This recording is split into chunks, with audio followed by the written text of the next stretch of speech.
Corriere del Veneto, sabato 9 ottobre 2021. Il futuro delle città.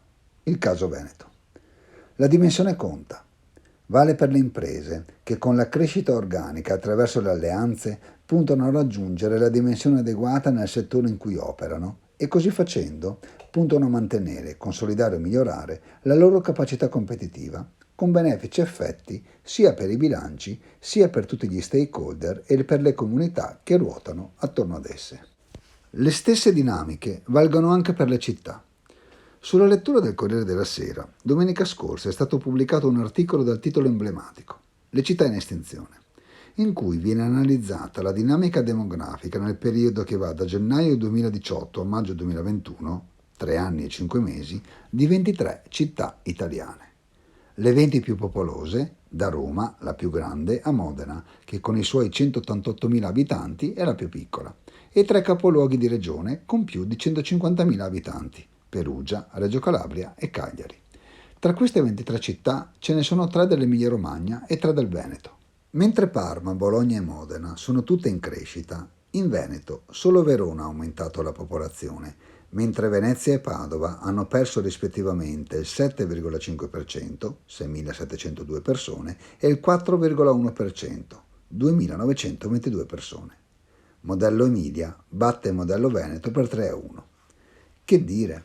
La spiegazione non può essere trovata nei decessi dovuti alla pandemia da Covid-19 e non va nemmeno ricercata nel colore delle amministrazioni cittadine, che nelle città venete considerate sono tra loro diversi. Serve piuttosto una riflessione sulle politiche da attivare per rendere più attrattive città e territori. Da un lato non si può ignorare la frammentazione amministrativa delle aree urbane attorno alle città storiche, che reclama una modifica dell'unità di analisi.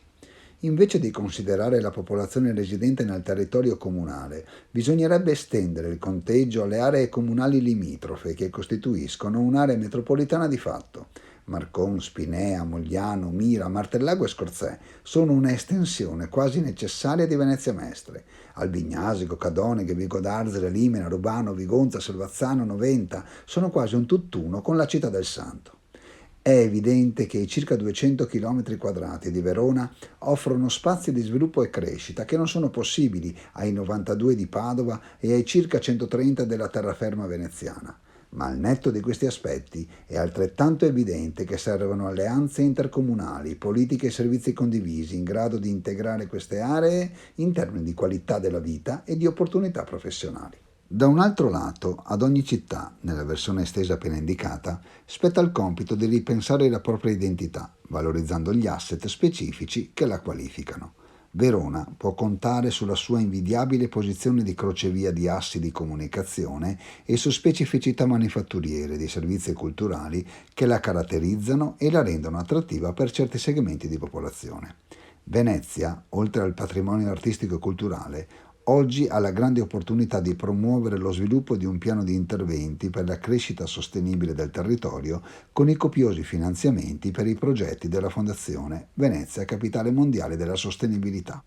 Padova, con la sua prestigiosa università, il nuovo polo della sanità, il secondo sito UNESCO e l'ancora incompiuta Soft City, ha tutte le leve per progettare una rinnovata centralità per i servizi innovativi, la logistica e la manifattura.